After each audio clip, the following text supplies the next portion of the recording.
జగిత్యాల జిల్లా నర్సింగపూర్ ప్రభుత్వ భూముల అక్రమ రిజిస్ట్రేషన్ల వ్యవహారంలో పలు కీలక విషయాలు వెలుగులోకి వస్తున్నాయి.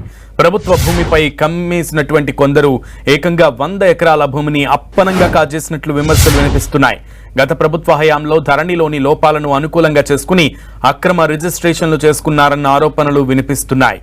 నర్సింగపూర్ శివారులో 437 సర్వే నంబర్లో 378 ఎకరాలకు పైగా ప్రభుత్వ భూమి ఉంది. ఈ భూమిపై కన్నేసిన కొందరు గత ప్రభుత్వం హయాంలో ధరణిలో లోపాలను అనుకూలంగా మార్చుకుని రిజిస్ట్రేషన్లు చేసుకున్నట్లు స్థానికుల నుంచి ప్రభుత్వానికి ఫిర్యాదులు వచ్చాయి. దీంతో కదిలిన రెవెన్యూ యంత్రాంగం ఈ అక్రమ రిజిస్ట్రేషన్ల వ్యవహారంపై విచారణకు సిద్ధమవుతోంది. మరోవైపు 100 ఎకరాల భూమి కబ్జాతో పాటు అక్రమార్కులు పట్టాలు చేసుకున్నారు. 2017 నుంచి ఈ భూ కబ్జా కొనసాగుతోందని తెలుస్తోంది. అధికారుల చేతివాటంతో ప్రభుత్వ భూమి అక్రమార్కుల పాలయ్యిందనే విమర్శలు వస్తున్నాయి. సర్వే నంబర్ 437 భూముల్లో 142 మంది పట్టాలు పొందారని, అయితే ఇందులో 100 మందికి పైగా ముఖ్యంగా అనర్హులు ఉన్నారని, వారు అక్రమంగా రైతు బంధు కూడా పొందారని స్థానికులు ఆరోపిస్తున్నారు. ఈ భూముల్లో కొంతమంది వ్యాపారులు కూడా ఉన్నారు. ఆ భూమిని ఆక్రమించడంతో పాటు అందులో వ్యాపారాలు చేస్తూ భారీగా లబ్ధి పొందుతున్నారు.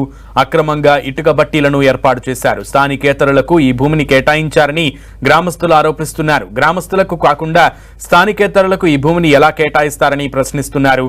ఇక అక్రమార్కులపై చర్యలు తీసుకోవాలని స్థానికులు డిమాండ్ చేస్తున్నారు.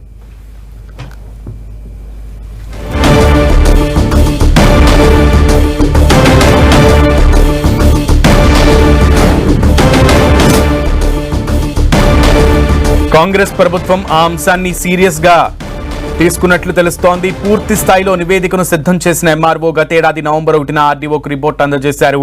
ప్రస్తుతం ఈ రిపోర్ట్ కలెక్టర్ టేబుల్ పై ఉన్నట్లు తెలుస్తోంది. వైఎస్ఆర్ హయాంలో 437 సర్వే నంబర్లో పలు దఫాలుగా 85 ఎకరాలను పేదలకు పంపిణీ చేశారు. మిగిలిన భూమిలో 100 ఎకరాల వరకు కబ్జా అయినట్లు తెలుస్తోంది. క్రయ విక్రయాలు జరగడంతో ఈ భూమి పలువురి చేతులు మారింది.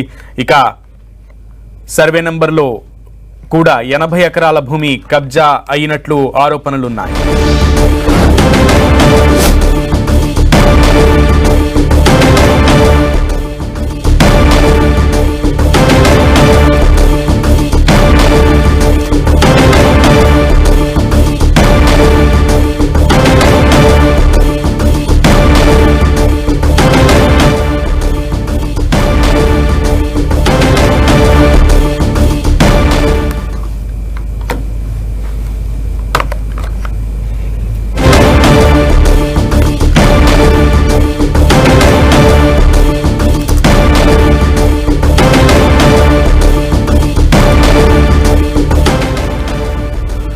జగిత్యాల నర్సింగపూర్ ప్రభుత్వ భూముల వ్యవహారంపై స్పందించారు ఎమ్మెల్సీ జీవన్ రెడ్డి. రెవెన్యూ అధికారులతో కొందరు అక్రమార్కులు కుమ్మక్కయ్యారని ఆరోపించారు ఎమ్మెల్సీ జీవన్ రెడ్డి.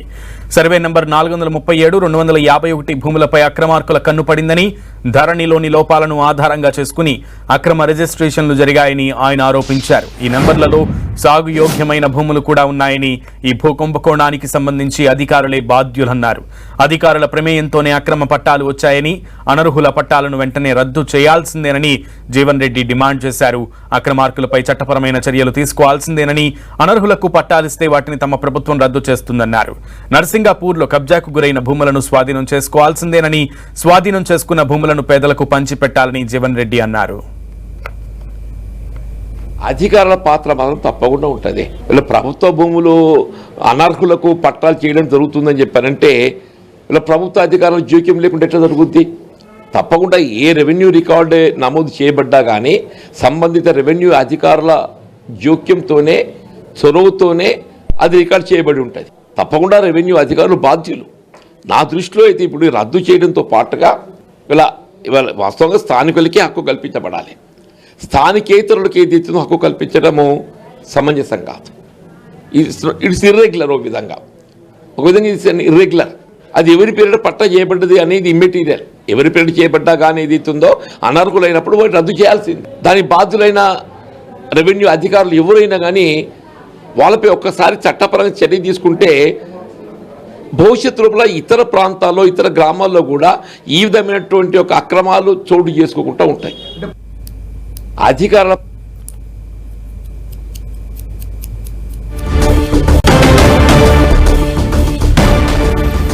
జగిత్యాల జిల్లా నరసింగాపూర్ భూ కుంభకోణంపై 10 టీవీలో ప్రసారమైన కథనంపై ఎమ్మెల్యే డాక్టర్ సంజయ్ కుమార్ స్పందించారు.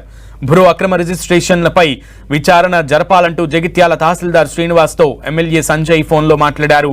437, 251 సర్వే నంబర్లలో కొందరు అక్రమ పట్టాలు పొందారని, కోట్లు విలువ చేసే వందలాది ఎకరాల్లో వీరు వ్యాపారం చేస్తున్నారని ఎమ్మెల్యే చెప్పారు. భూ ఆక్రమణల వెనక అధికారుల హస్తం ఉందన్నారు. తాను రాజకీయాల్లోకి రాకముందే 2010లోనే వారు పట్టాలు పొందారని, ఇది తహసీల్దార్ ప్రాథమిక విచారణలో నిర్ధారణ అయిందన్నారు. ప్రభుత్వ భూములను స్వాధీనం చేసుకోవాలని తానే అధికారులను కోరానని చెప్పారు. ఇక ప్రభుత్వ భూములను అభివృద్ధి కోసం కేటాయించాలన్నారు. ఆక్రమణదారులపై కేసులు పెట్టడమే కాకుండా ఇంతవరకు లబ్ధి పొందిన సొమ్మును రికవరీ చేయాలని MLA doctor Sanjay Kumar demand చేశారు. జగిత్యాల జిల్లా నరసింగాపూర్ భూముల అక్రమ రిజిస్ట్రేషన్స్ పై తహసీల్దార్తో ఎమ్మెల్యే డాక్టర్ సంజయ్ కుమార్ మాట్లాడారు. ఆయన ఏం మాట్లాడారో ఇప్పుడు చూద్దాం. తహసీల్దార్ గారు నమస్తే. నమస్తే అండి. అదే ఇప్పుడు ఈ నరసింగాపూర్ 437 మీరు దాదాపు 3-4 నెలల నుంచి సర్వే చేశారు కదా, 11 నెలల కొంత రిపోర్ట్ కూడా సబ్మిట్ చేశారు కలెక్టర్ గారికి, ఆర్డీఓ గారికి. ఇది ఈ పట్టాలు దాదాపు ఎక్కువ 2010-11 అయినాయి కదండి.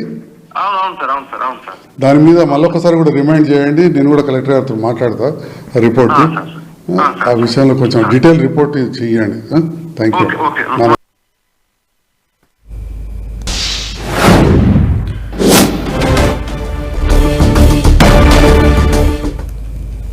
రైతు బంధు ఎవరైతే పొందినరో వాళ్ళందరూ కూడా దాదాపు 13 విడతలు రైతు బంధు పొందిరు, రికవరీ చేయాలి. ఆ మట్టితోటి వ్యాపారం చేసినారు, దానిపైన మైనింగ్ కానీ రెవెన్యూ కేసు పెట్టాలని చెప్పి నేను కలెక్టర్ గారిని కోరబోతున్నా. ఇదివరకే నేను కలెక్టర్ గారితో పర్సనల్గా మాట్లాడినా, మళ్ళీ కూడా నేను చెప్తాను. నేను నిన్న కూడా తహసీల్దార్ గారితో మాట్లాడడం జరిగింది 26 జనవరి సందర్భంలో. వారు దాదాపు ఎంక్వైరీ చేసినాను, ఈ రకంగా ఉన్నది రిపోర్ట్ అని చెప్పాను. ఈరోజు వారు తప్పకుండా ఈ విషయంలో మాట్లాడతానని చెప్పాను. నేను దీనిపైన ఆర్డీఓ గారు, ముఖ్యంగా తహసీల్దార్ శ్రీనివాస్ గారు రిపోర్ట్ ఇచ్చారు. 10 టీవీ కథనంపై జగిత్యాల జిల్లా నరసింగాపూర్ గ్రామస్తులు స్పందించారు. అక్రమ పట్టాలను అధికారులు తొలగించాల్సిందేనని వారు డిమాండ్ చేస్తున్నారు. పేదలకు భూములు ఇవ్వాలని అడిగితే సెంటు స్థలం కూడా అందుబాటులో లేదని చెప్తున్నారని, మరి స్థానికేతరులకు ఎలా పట్టాలిచ్చారని ప్రశ్నించారు. తమ గ్రామ శివారులో ఉన్న భూములు తమకు దక్కే వరకు తమ పోరాటం ఆపబోమని నరసింగాపూర్ గ్రామస్తులు హెచ్చరించారు.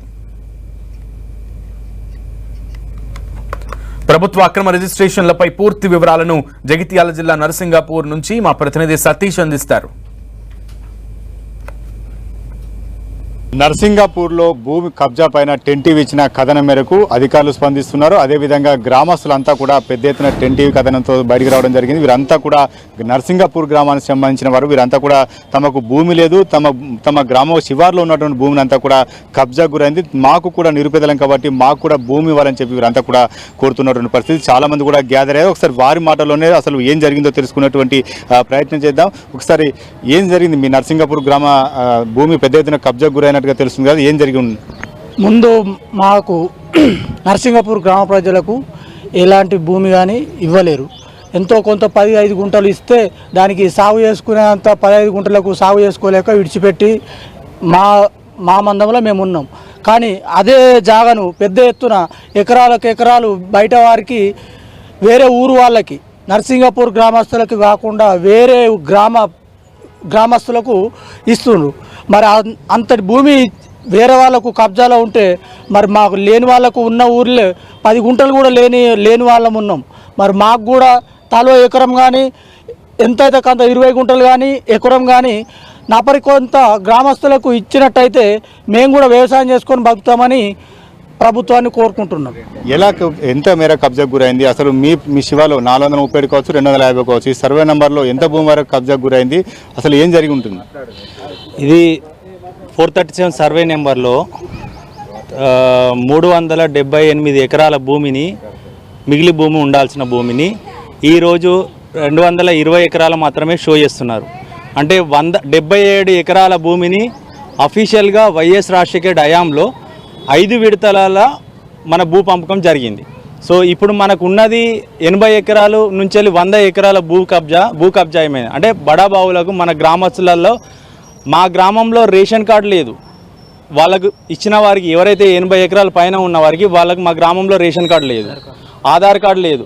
అలాంటి వాళ్ళకు వేరే ఇతర గ్రామాలకు ఇచ్చారు. ఈరోజు మా గ్రామాలకు మా భూములే మాకు కావాలి. మీ గ్రామ శివార్లో ఉన్న భూములకు ప్రభుత్వ భూముల్లో ఎలా పట్టా పొందారనుకుంటున్నారు? ఇది ఎలా పట్టా పొందానంటే గతంలో ధరణి ప్రభుత్వంలో ఉన్నప్పుడు గతంలో ధరణిలో మార్పిడి చేశారు. ఈరోజు ఏంటి అంటే మా ఊర్లో కూడా కొంతమందికి ఇవ్వడం జరిగింది, కానీ వాళ్ళకు పట్టాలు కాలేదు. ఇదే బడాబాములు అంటే రాజకీయ నాయకులు కొంత వ్యక్తులు పట్టాగా మార్చారు. అంటే 437లా దాదాపు ఒక 10-15 ఎకరాలు పట్టా చేయడం జరిగింది. అంటే ఇంకా ఇతర భూములకు కూడా నాయకులకు కూడా చెందింది. సో ఇప్పుడు మాకు కావాల్సిన విషయం ఏంటి అంటే మా భూములు మాకు కావాలి, మా గ్రామంలో నిరుపేదలు చాలా మట్టుకు ఉన్నారు కాబట్టి ఈ రేషన్ కార్డు మా గ్రామంలో ఎవరైతే గరీబోళ్ళు ఉన్నారో వాళ్ళకు అందేలాగా మేము చర్యలు తీసుకోవాలని చెప్పేసి మేము మా రాష్ట్ర ముఖ్యమంత్రి గారిని రేవంత్ రెడ్డి గారిని మేము వేడుకుంటున్నామయ్యా. మా భూములు మాకు కావాలి. ఈ బడా బాబుల భూములను మొత్తం తొలగించేసి దానివల్ల కోట్లాది భూములను నష్టం చేసే విధానమైంది. గతంలో కూడా ధరణిలో రైతు బంధువు ఇవ్వడం వల్ల చాలా మట్టుకు అంటే 1 కోటి నుంచి 2 కోట్ల మాదిరికి 16 ఇన్స్టాల్మెంట్లలో నష్టం చేసే విధానం చేశారు. ఈరోజు అధికారులు కుమ్మక్కయ్యి మా గ్రామంలో ఉన్న భూములు మాకు ఇవ్వాలని చెప్పేసి మేము ఒకటే విధానం కోరుతున్నాం. లేదంటే రోడ్డెక్కి మేము ఆందోళన చేసే విధానం తీసుకొస్తామని చెప్పేసి మేము కోరుతున్నాం. ఏం డిమాండ్ చేస్తున్నారమ్మా మీరు? మేము మాది నరసింగపురం, మేము ఏసీ కాలనీ బెజ్జింకి లక్ష్మి సార్. నేను రేవంత్ రెడ్డి గారు దయచేసి మేము పేదలం, మాకు పని లేదు, మాకు చేసుకుందామంటే కూలి పని కూడా లేదు, మాకు కావాలిపోతే గుంట భూమి లేదు. మేము పని లేక పొట్ట కూడికి బతుకుటానికి పిల్లలు చదివిపించుకునటానికి మేము మీరు అధికారుల వద్ద వెళ్ళి భూమి అడిగితే మీకు ఇంచైన భూమి ఇచ్చే పరిస్థితి ఉందా? లేదన్నారు సార్. మేము ఒకప్పుడు భూమి మాకు కావాలి, మాకు లేదు, మేము పేదోళ్ళం అని పోతే భూమి ఎక్కడ ఉందమ్మా అని చెప్పిండ్రు. అప్పుడు చెప్పిన భూమి మాకు ఈ ఊళ్ళో ఉన్న నరసింగపురం గ్రామానికి ఉన్న మనుషులకు భూమి లేనప్పుడు పొరుగురు నుంచి వచ్చిన వాళ్లకు ఎట్లా భూమి పట్టాలు చేసిర్రు సార్? ఇలాంటి వారికి పట్టాలు ఇవ్వడం జరిగింది సార్ మీ ఊళ్ళో? సార్ పెద్ద పెద్ద తలకాయలు రాజకీయ పలుకుబడి పైసా పలుకుబడి డబ్బున్నోళ్ళకు బడా బాబులకు ఇవ్వడం జరిగింది. అది మా ఊరోళ్ళు కాదు సార్, వాళ్ళకి ఇవ్వడం జరిగింది. వాళ్ళ రాజకీయ ఇన్ఫ్లుయెన్స్ వాడుకొని ఆధారాలు ఉన్నాయి వారికి అన్న భూమి మాదని చెప్పి వాళ్ళు ఆధారాలు చూపెడితేనే పట్టా చేశారు, లేకపోతే ఇల్లీగల్ గా ఎక్కువ పట్టాలు అయ్యాయి? ఇల్లీగల్గానే సార్, ఇల్లీగల్ అయినా పట్టాలు అవన్నీ. ఇప్పుడు మా ఊరోళ్ళకు ఇప్పుడు ఎక్కడైనా గవర్నమెంట్ భూమి ఉందంటే మా ఊరికి మా పేదలకు మా దళితులకు మాత్రమే చెందాలి. అది మాకు కాకుండా వేరే వాళ్ళకి అయితే సార్ ప్రతి సంవత్సరం మేము కలెక్టర్ దగ్గరికి, ఎంఆర్ఓ దగ్గరికి, ఆర్డీఓ దగ్గరికి మాకు భూములు ఇప్పించండి సార్ అంటే మీ ఊళ్ళో సెంటు భూమి లేదంటారు. మరి సెంటు భూమి లేదన్నప్పుడు ఇలా 100 ఎకరాలు 200 ఎకరాలు 300 ఎకరాలు ఎక్కడికి వెళ్ళి ఖాళీ భూమి వచ్చింది సార్? నీ మిగులు భూమి ఎక్కడికి వెళ్ళి వచ్చింది అంటే మాకు ఇవ్వడం వాళ్ళకి ఇష్టం లేదా, లేకపోతే మేము అర్హులం కాదా? మీరు సర్వే చేయండి, ప్రభుత్వానికి మేము విన్నవించుకున్నది అదొకటే. అయితే నర్సింగపూర్ గ్రామస్తులంతా కూడా తమ గ్రామ శివార్లో ఉన్న భూములను కూడా మాకే ఇవ్వాలి, చాలా మంది నిరుపేదలు ఉన్నా మాకు భూమి కేటాయించాలి, ఇల్లీగల్ పట్టాలు పొందిన అన్ని కూడా రద్దు చేయాలి, ఆ భూములన్నీ మాకే ఇవ్వాలని చెప్పి ఇక్కడ ఉన్న గ్రామస్తులంతా కూడా డిమాండ్ చేస్తున్నారు. కెమెరా పర్సన్ సుధీర్తో సతీష్, 10 టీవీ, జగిత్యాల.